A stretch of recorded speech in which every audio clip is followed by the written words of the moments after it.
Allons dans Romains 8e chapitre. Romains 8e chapitre, c'est un grand chapitre dans la Bible, probablement un des plus merveilleux pour le chrétien. Le chapitre 8 de Romains, c'est un chapitre qui est rempli de certitudes. Il n'y a pas de certitude dans votre cœur, celui-ci vous en donne beaucoup. Romains 8e chapitre, alors on va lire 2 versets. Et nous lisons, là, nous savons du reste que toute chose concourt au bien de ceux qui aiment Dieu. Le verset 28 et 29. Romains 8. 28 nous dit, nous savons du reste que toute chose concourt au bien de ceux qui aiment Dieu, de ceux qui sont appelés selon son dessein. Car ceux qu'il a connus d'avance, il les a aussi prédestinés à être semblables à l'image de son Fils, afin que son Fils, on parle de Jésus ici évidemment, soit le premier-né de beaucoup de frères. Alors demandons à Dieu de bénir cette parole. Seigneur, on te demande de bénir cette parole qui est devant nous et qu'elle puisse nous emmener à te connaître de plus en plus, à réaliser la grandeur de ton amour pour nous, la grandeur de ta personne, la grandeur de ton pardon, de ta grâce pour chacun de nous. Et maintenant, ouvre nos oreilles, ouvre nos cœurs et fais-nous comprendre les choses qui viennent de toi. Je le prie dans le nom de Jésus. Amen. Un jour, un homme marchant le long d'une route, je dis bien de montagne, vit un Indien étendu au beau milieu de la route, l'oreille appuyée contre le sol. Et tandis qu'il s'approchait, celui-ci lui parla dans un anglais brisé et à peine audible. Il se pencha sur lui pour mieux comprendre ce qu'il disait. Et l'Indien lui a murmuré ces mots. Camion, camion Chevrolet, pick-up, pneu large, conduit par un homme, berger allemand sur le siège avant, chargé de bois de chauffage, plaque du Québec, UBH 1, 2, 3. Eh bien, c'est peu dire, mais cet homme, l'homme qui l'écoutait, était vraiment étonné. Il regarda l'Indien et lui dit, « Ceci est incroyable. Si je comprends bien, vous pouvez dire toutes ces choses seulement en écoutant le sol. » Et l'Indien lui a répliqué, « Non, mais cette camionnette m'est passée dessus le corps il y a 30 minutes. » Quand vous y pensez, là, la vie ressemble parfois énormément à ce récit. Nous ne savons pas toujours ce qui va nous arriver, mais lorsque ça se produit, il arrive quelquefois que ça nous passe droit dessus. Et ce qui est pire encore, c'est que peu importe l'énergie que vous y mettez, vous ne pouvez jamais, semble-t-il, empêcher une journée d'être épouvantable. Vous pouvez vous servir de tous les trucs de votre imagination, de toute votre connaissance pour empêcher une telle journée, mais il semble qu'on n'y arrive jamais. Elle aura quand même lieu.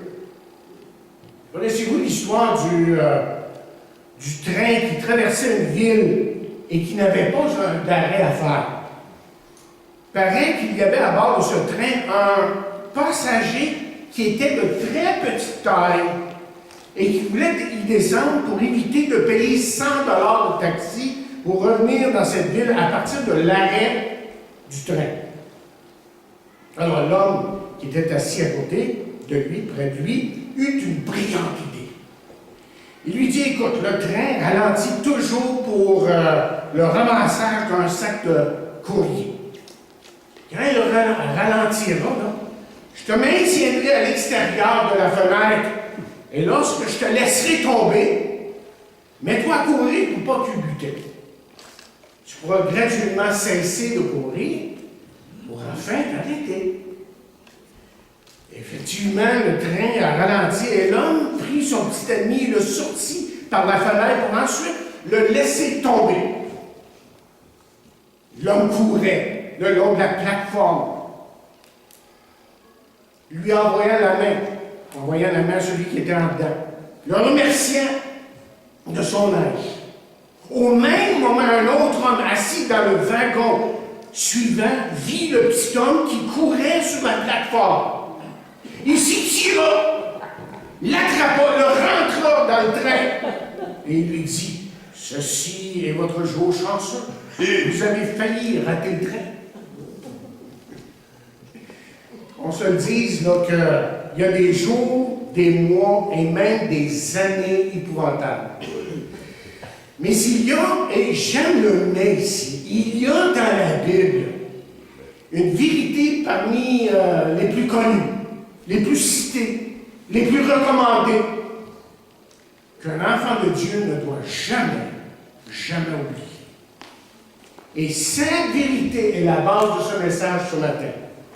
Romains 8, 28, que vous connaissez extrêmement bien. Et je cite: « Nous savons du reste que toute chose concourt au bien de ceux qui aiment Dieu, de ceux qui sont appelés selon son dessein. » Vous voyez, dans ce verset, dans ce seul verset, dans le chapitre 8 de Romains, on trouve là, dans peu de mots, beaucoup de sagesse. Et en fait, Dieu nous donne trois vérités qu'il ne faut surtout pas oublier. Il ne faut pas oublier que lorsqu'on passe une journée épouvantable, Dieu est encore présent. Ce qui fait que les trois prochains mots sont extrêmement importants. Le mot promesse, le mot providence et le mot but. Et voici la question. Quelles sont les choses dont il faut se souvenir quand vous traversez une journée épouvantable? Quelles sont ces choses qu'il ne faut jamais oublier? La première chose est ceci: se souvenir des promesses que Dieu vous a faites. Et vous savez très bien que la parole de Dieu est remplie de promesses. Mais il faut aussi bien saisir qu'il y a trois mots qui sont extrêmement importants ici, dans le texte qu'on vient de lire. Si on veut comprendre et si on veut vraiment apprécier ce que ce verset est en train de nous dire, ce que signifie ce verset. Et le premier mot qui est ici, qui est important, là, c'est le mot « nous ». Le mot « nous », regardez-le bien. Il dit « nous savons » que toute chose concourt au bien de ceux qui aiment Dieu, de ceux qui sont appelés selon son dessein. Savez-vous qu'il y a seulement deux genres de personnes dans le monde? Il y a ceux qui aiment Dieu et ceux qui ne l'aiment pas. Deux catégories différentes, évidemment. Et ce ne sont pas tous ceux qui disent aimer Dieu, qui l'aiment vraiment, parce que Jésus a dit ceci. Il dit: celui qui a mes commandements, qui les connaît, si vous voulez, qui les comprend, et qui les garde, c'est celui qui m'aime. Et celui qui m'aime sera aimé de mon Père. Je l'aimerai et je me ferai connaître. Comment dire, lorsqu'on connaît la parole de Dieu, qu'on aime la parole de Dieu, qu'on suit la parole de Dieu, qu'on obéit à la parole de Dieu, la promesse ici que Dieu nous donne dans sa parole, c'est qu'il promet de se faire connaître. Mais le nous ici, c'est un mot important. Ce sont aussi ceux qui sont appelés, c'est-à-dire ceux qui lui appartiennent, les enfants de Dieu. N'oubliez jamais que les promesses qu'on trouve dans la parole de Dieu sont pour ses enfants. Vous voyez, ce n'est pas tout le monde qui peut dire « ne t'en fais pas, tout va s'arranger », parce que tout ne s'arrange pas pour tout le monde. Et le tout est efficace seulement pour un enfant de Dieu. Écoutez, vous êtes peut-être en train de vous dire que moi je suis pas un chrétien, puis je ne suis pas intéressé vraiment dans ces choses-là, mais tout s'arrange pour moi. Tout semble s'arranger. Ce que vous devez savoir, et ce que la parole de Dieu nous enseigne, c'est que tout ne s'arrangera pas pour vous si vous ne prenez pas en considération la parole de Dieu, Dieu lui-même, le salut, la grâce de Dieu, l'amour de Dieu pour vous. Parce que Jésus dit ceci: celui qui croit au Fils, celui qui met sa confiance en le Fils, autrement dit, pas juste de croire là, mais de croire de tout son cœur. Je mets ma confiance en celui qui a démontré son amour sur la croix pour moi. Et celui qui croit au Fils a la vie éternelle. Et la vie éternelle, ce n'est pas juste d'aller au ciel, c'est une qualité de vie qu'on reçoit maintenant. Et cette vie-là, bien, c'est bien des choses. C'est la paix, c'est la joie, c'est le pardon de Dieu, c'est multiples choses que Dieu nous donne. Donc, je répète, celui qui croit au Fils a la vie éternelle, la vie de Dieu en lui. Celui qui ne croit pas au Fils ne verra point la vie, mais la colère de Dieu demeure sur lui. Maintenant, le deuxième mot ici, dans le verset 28 du chapitre 8 de Romains, c'est le mot « savons ». Paul dit « et nous », il dit « et nous savons que toute chose concourt au bien ». Vous savez, il y a bien des choses sur Dieu qu'on ne sait pas.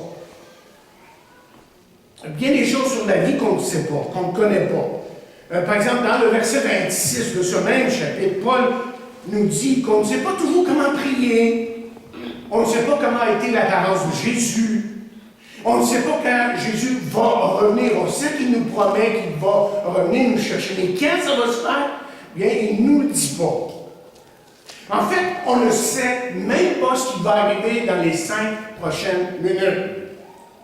Et peut-être n'aimez-vous pas toujours ce que Dieu fait dans vos vies, ou peut-être que vous ne comprenez pas ce que Dieu est en train de faire dans votre vie et le but que Dieu a pour vous. Mais vous pouvez être sûr d'une chose. Dieu a un but pour vous. Et ceci nous amène au troisième mot, le mot « toute ». Il dit « Nous savons que toute chose concourt au bien ». Maintenant, si Paul avait utilisé le mot que Dieu est concerné concernant certaines choses dans nos vies, la majorité des choses de nos vies, on serait peut-être correct avec ça. Mais ce n'est pas ça que la Bible dit.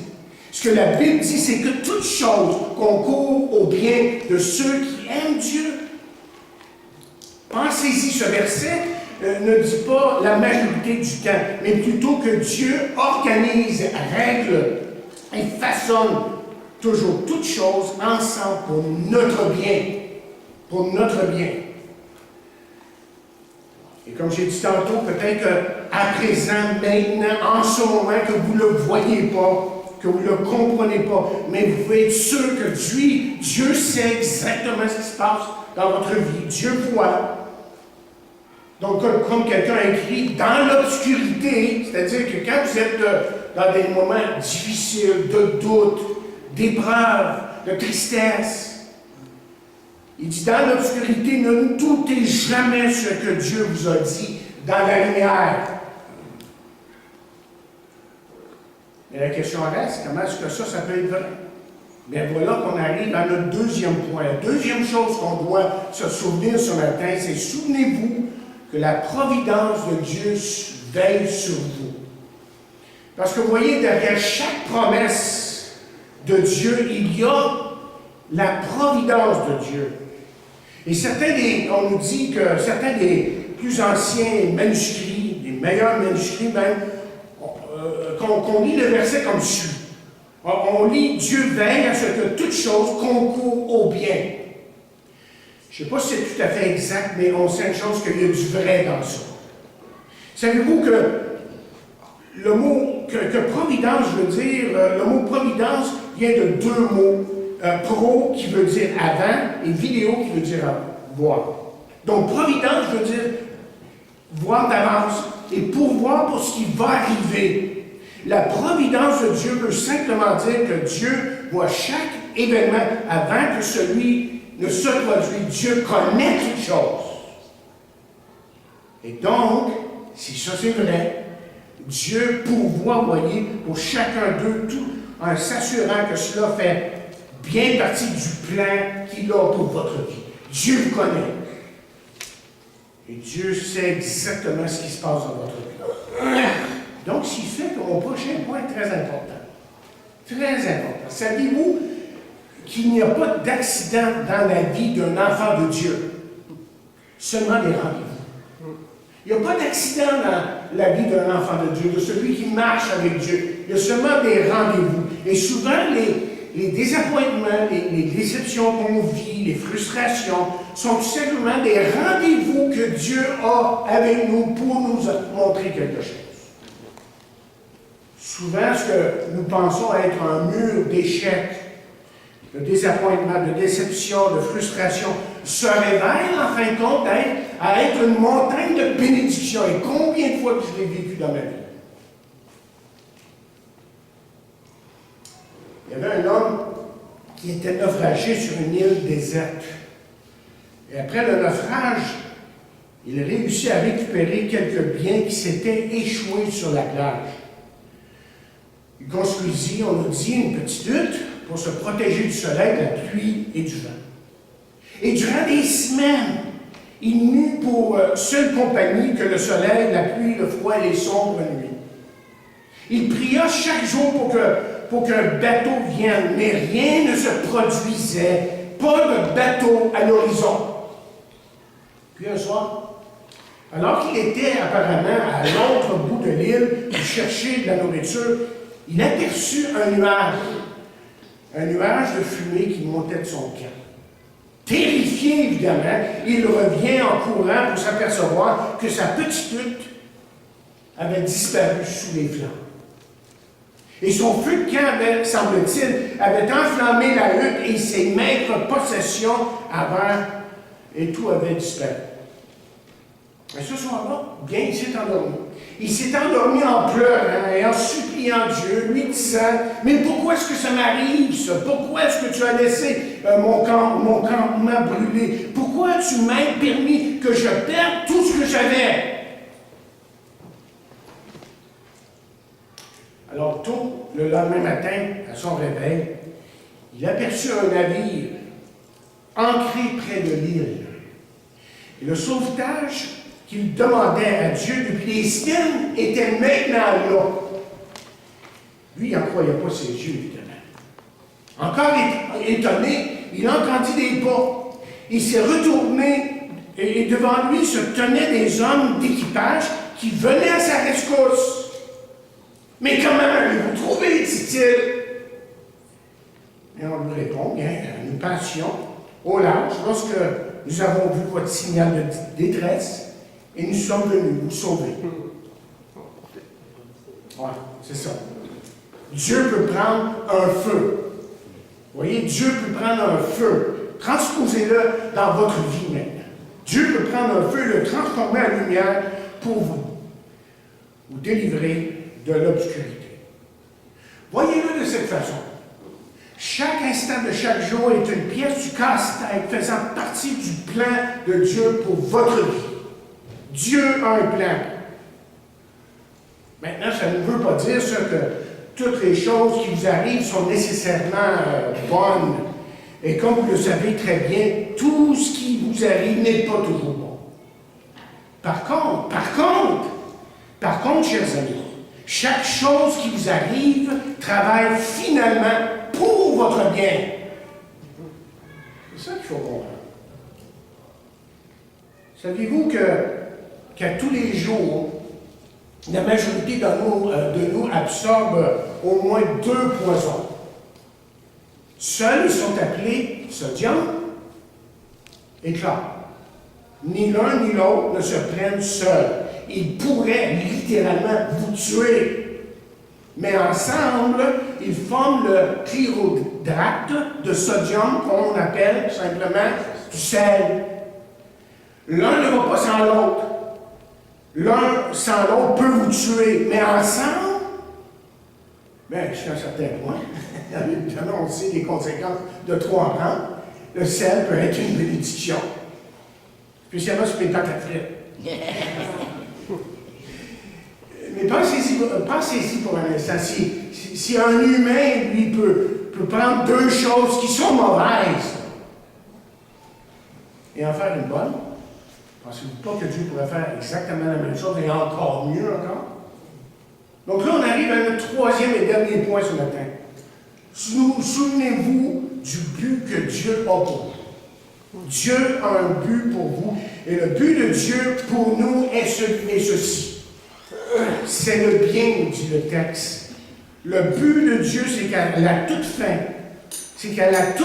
de nos vies, le résultat pour nous soit le bien. Et justement, maintenant que nous savons que toutes choses qui nous arrivent, ne sont pas nécessairement bonnes et ne se terminent pas toujours comme nous le pensons, que nous désirons, et on aimerait que tant de choses dans nos vies aillent de différentes façons. Nous savons ce que nous savons d'après ce que la parole de Dieu nous enseigne. Nous savons néanmoins avec certitude qu'elles sont vraiment pour notre bien. Ce que Dieu permet, c'est pour notre bien. C'est une petite histoire pour vous illustrer ça. En 1996, le 11 mai, Domingo Pacheco avait un problème majeur. Il avait une cédule très serrée et peu de temps pour attraper son avion qui décollait à Miami. Soudain, sur l'autoroute, un pneu de sa Cadillac creva. Et durant plus d'1 heure, il a sué dans la chaleur torride du soleil de la Floride pour changer son pneu. Et comme il terminait, on nous raconte, son cellulaire a sonné. C'était sa mère. « Où es-tu? » elle dit. Ben, il a répondu, « Je suis sur l'autoroute. Je viens juste de finir de changer une crevaison. Mais je pense que j'ai bien raté mon avion. » Et là, il s'est mis à crier en disant, « Mais ouvre ta radio, et ouvre ta radio, et Dieu merci, l'avion que tu allais prendre vient tout juste de s'écraser. » Si ça n'avait pas été de sa crevaison, Pacheco ou Domingo Pacheco aurait été à bord du vol 592. Donc, vous voyez, habituellement, dire merci à Dieu pour une crevaison aurait été stupide. Mais maintenant, nous savons que nous devons dire merci, nous dit la Bible, en toutes choses. Et ce qu'il faut comprendre aussi, c'est que le bien ne veut pas nécessairement dire, quand il est question du bien ici, ça ne veut pas toujours dire la santé, parce que tous les chrétiens ne sont pas toujours en santé. Ça ne veut pas dire non plus la richesse, parce que ce n'est pas tous les chrétiens qui sont riches. Non, le but, chers amis, le but de Dieu, que Dieu a pour nous, n'est pas d'être riche, heureux, ni riche, ni célèbre. En ce qui nous concerne, son but, dans le verset 29 qu'on a lu tantôt, c'est que nous soyons à l'image de son Fils. Autrement dit, quand la Bible utilise cette terminologie-là, d'être à l'image de son Fils, c'est être exactement comme Jésus a été sur cette terre. Donc, ce qui fait que, vous voyez, la meilleure chose qui puisse nous arriver dans notre vie, ce n'est pas de faire des millions, ni de devenir célèbre, ni de vivre dans un château, de posséder une Mercedes, mais la meilleure des choses qui puissent nous arriver, c'est que nous devenions exactement comme Jésus. Et c'est ça que Dieu veut pour nous. Non seulement Dieu est-il bon pour nous, mais encore, ce qui est bon n'est pas nécessairement ce que nous jugeons d'être le meilleur. Par contre, je peux vous dire ce matin, que le bien de Dieu est beaucoup mieux et de loin le meilleur. Je vais vous raconter une histoire pour terminer ce matin. Je pense qu'une histoire comme celle-là, on n'entend pas souvent. Mais c'est une histoire pour nous montrer comment que Dieu veut être à l'œuvre dans la vie de celui qui se confirme. En 1971, Ravi Zacharias, pas l'habitude de prononcer ces mots-là, ces noms-là, Ravi Zacharias, assez connu quand même aujourd'hui, était en ministère au Vietnam. Et son interprète était un jeune homme du nom de Hein Pham. C'était un jeune chrétien pieux qui traduisait pour l'armée américaine et aussi pour les missionnaires. Après un certain temps, Zacharias quitta le Vietnam et dans les 4 années qui suivirent le Vietnam, le Vietnam, lui, a tombé et Zacharias n'entendit plus parler de Hein Pham et de ce qu'il était devenu. 17 ans plus tard, en 1988, Hein Pham appela Rabbi Zacharias pour lui dire qu'il était maintenant aux États-Unis et que sa présence en ce pays ne pouvait s'expliquer qu'autrement que par la promesse, la providence et le but de Dieu. Peu de temps après que le Vietnam soit passé aux mains des communistes, on nous raconte que Hein Pham fut arrêté pour avoir aidé la cause américaine. Il a passé plusieurs années à entrer et à sortir de prison. Et durant un de ses longs séjours en prison, on ne lui permit pas de lire quoi que ce soit en anglais, car leur but et le seul but était de l'endoctriner contre les idéaux démocratiques et la foi chrétienne. Donc, Hein Pham fut restreint à lire uniquement de la propagande communiste en français ou en vietnamien. Et tous les jours, on l'obligeait à lire Marx, Engels, ainsi que d'autres philosophes communistes. Et on nous dit qu'il a commencé à céder sous la pression. Il pensa, on m'a peut-être menti, Dieu n'existe peut-être pas. Le christianisme est peut-être une farce. Finalement, il a pris une décision. Il décida que le lendemain matin, à son réveil, plus jamais il ne prierait et ne penserait à sa foi chrétienne. Le matin suivant, il fut assigné au nettoyage des latrines de la prison. C'était, on nous dit, évidemment, le travail le plus désagréable que l'on pouvait trouver, et personne ne voulait le faire. Et c'est avec une grande détresse qu'il commença à nettoyer les toilettes. Mais alors qu'il vidait les poubelles surchargées de papier de toilette, dans le fond de l'une d'elles, il remarqua sur une feuille de papier ce qui lui semblait être un anglais imprimé. Il a nettoyé le papier, il le glissa vite dans sa poche. Et ce soir-là, sous son filet moustiquaire, après que tous ses compagnons furent endormis, il sortit une petite lampe de poche. C'est pas une lampe de poche. Il sortit une petite lampe de poche et éclaira le bout de papier détrempé. Et il y était écrit Romains 8, 28. Et sous le choc, et complètement étonné, il tremble, il lut les paroles suivantes. Et nous savons du reste que toute chose concourt au bien de ceux qui aiment Dieu, de ceux qui sont appelés selon son dessein. Et là, il s'est mis à pleurer. Il connaissait sa Bible et il savait que dans la parole de Dieu, il n'y avait pas de passage plus pertinent pour convaincre, encourager et fortifier quelqu'un qui était dans sa position. Et là, il a supplié Dieu de lui pardonner. Et il affirma plus jamais il ne tournerait le dos à sa foi chrétienne. Le lendemain matin, Hein Pham demanda au commandant du camp s'il pouvait de nouveau nettoyer les latrines, les toilettes. Mais évidemment, on s'est dit que c'est une retraite assez inhabituelle, mais on le laissa faire. Ainsi, chaque jour, l'histoire nous dit, il nettoyait les latrines. Il avait découvert qu'un gardien de prison utilisait la Bible comme papier de toilette. Tous les jours, Hein Pham ramassait une partie de l'Écriture, les nettoyait, la lisait au cours des dévotions nocturnes.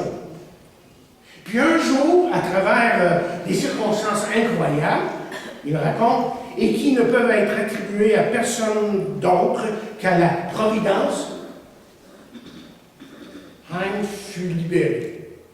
Rapidement, il prépara des plans pour s'enfuir du pays. Après plusieurs essais infructueux, il commença, dans le plus grand secret, la construction d'un bateau. Environ 53 autres personnes se préparaient à s'enfuir avec lui. Tout allait très bien jusqu'à ce que, peu de temps avant de partir, avant le départ, 4 Vietcong frappèrent à sa porte. Et lorsqu'il ouvrit la porte, il lui dit qu'ils avaient entendu qu'il voulait s'enfuir. Une femme a nié immédiatement. Et il leur raconta une histoire, là, ce qui était en train de se faire, et apparemment convaincus, ils sont partis, à contre-cœur. Et une femme s'est sentie soulagée pour quelque temps, mais en même temps très déçu de lui-même. Il se dit, voilà que je recommence encore à vouloir manipuler ma propre destinée. Et Seigneur, je suis en train de manipuler ma propre destinée alors que je devrais simplement m'en remettre à toi pour que tu arranges les choses pour mon bien. Et c'est là qu'il a fait une promesse à Dieu, espérant que Dieu ne lui demanderait pas de la tenir, évidemment. Il promit que si le Vietcong revenait, il leur dirait la vérité. Mais quelques heures avant le départ, on frappa de nouveau à sa porte. Il fut terriblement secoué lorsqu'il ouvrit la porte et vit les mêmes 4 Vietcongs. Ils lui dirent, nous avons nos sources et nous savons que vous essayez de fuir. Nous le savons. Est-ce vrai? Une femme respira profondément et répondit très lentement, oui, je suis avec 53 autres personnes. Est-ce que vous allez maintenant m'emprisonner? Il y a eu un long silence, puis ils s'approchèrent et lui dirent, non, mais nous allons nous enfuir avec vous. Puis grâce à un plan de fuite incroyable, les 58 personnes se retrouvèrent en plein océan, aux prises d'un violent orage. Et une femme tomba à genoux, le visage couvert de ses mains, pleurant, disant à Dieu, mais Seigneur, nous as-tu juste conduits ici pour qu'on meure sur ce bateau? Ensuite, il dit, frère Ravi, à ce moment-là, les 4 Vietcongs me regardèrent et me dirent, mais monsieur, ne saviez-vous pas que nous sommes des marins?